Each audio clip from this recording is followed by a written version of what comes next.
Hatua ya serikali ya kutangaza kwenye gazeti rasmi la serikali maeneo fulani ya kaunti ya Tana River kama maeneo yenye ulinzi mkubwa, wenyeji wa vijiji vilivyoathirika wanataka ilani hiyo ifutiliwe mbali, wakisema hawakuhusishwa kwenye uamuzi huo. Uamuzi wa serikali umezuia wananchi kufika katika maeneo hayo ambao wanasema ni sehemu ya lishe wakati wa kiangazi.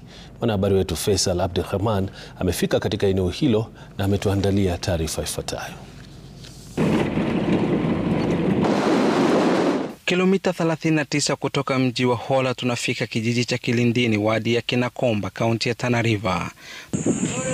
Tunakutana na mama Mwanajuma Hamaru mwenye watoto 7 anayeishi kando ya mto Tana.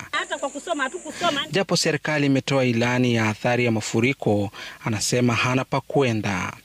Kipande cha ardhi alichokuwa anategemea sasa ni sehemu iliyo chini ya ulinzi. Serikali kupitia Wizara ya Usalama ikichapisha ilani katika gazeti rasmi la serikali nambari 6256 kwa ardhi hiyo imetengwa kwa ajili ya mradi wa masuala ya usalama wa kitaifa. Mafuriko tayari yashaingia. Hatuna mahali ya kukaa, na huko kwenye tunakimbilia kuna watu huko.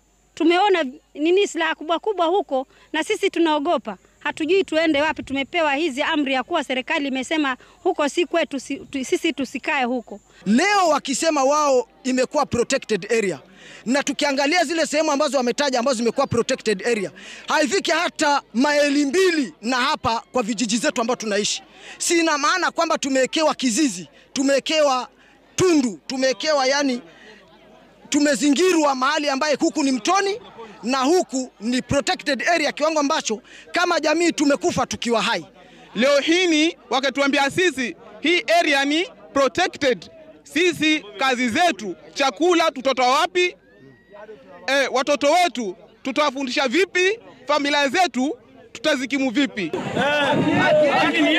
Wenyeji hao waliojawa na hamaki wakifanya maandamano ya amani wanasema msitu huu ulikuwa kama kitega uchumi, kama vile kuchoma makaa, kuwekeza mzinga wa nyuki pamoja na kutafuta lishe kwa mifugo wao, hali ambao wanasema haiwezekani kwa sasa.